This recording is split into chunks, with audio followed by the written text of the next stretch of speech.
Isang mapagpalang araw po sa inyong lahat. Celebrity Chika Time po muna tayo at may inihanda po akong chika para sa inyo. Tara po't magchika na po tayo. Asia's multimedia star na si Alden Richards na pa-My Day ng kanyang childhood picture. Yes, mga maka-celebrity chika time, yan po ang ichichika ko sa inyo na lubos rin pong usap-usapan sa social media ng mga netizens, lalong-lalo na nga po ng mga followers sa supporters ni Alden.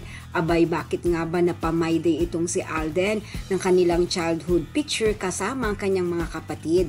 Bago po tayo dumako riyan, ay nais ko po munang batiin mga team bahay, team abroad at mga seniors natin dyan. Shout out po sa inyong lahat at happy Monday po.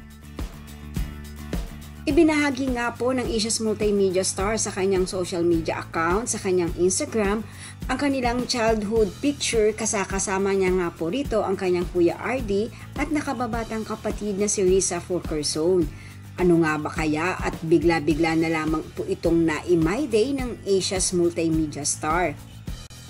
Na kung mapapansin nga po natin ang larawan ni Alden nung siya ay bata pa, talaga naman nga pong tisoy na tisoy po ang Asia's multimedia star at napaka-cute po nila, di po ba?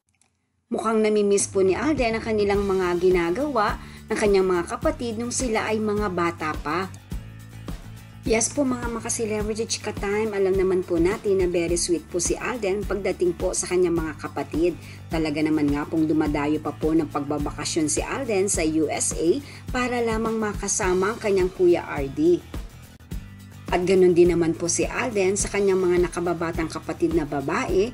Very sweet po ito at thoughtful sa kanyang mga kapatid na kahit saan po naroon si Alden na nagbabakasyon ay kasakasama rin po niya ang mga ito. Well, winner pa rin nga naman ang mga childhood pictures at childhood memories na talaga naman nga kung kapag binabalikan po natin ay napapangiti na lamang po tayo. Yan po ang aking chika updates for today. Salamat po sa inyong panunood. Huwag po kalimutang mag-subscribe. Pwede po mong comment sa ibaba. Basta't wag lamang po harsh o nakakasakit sa isa't isa. Salamat po muli. Spread love, not hate.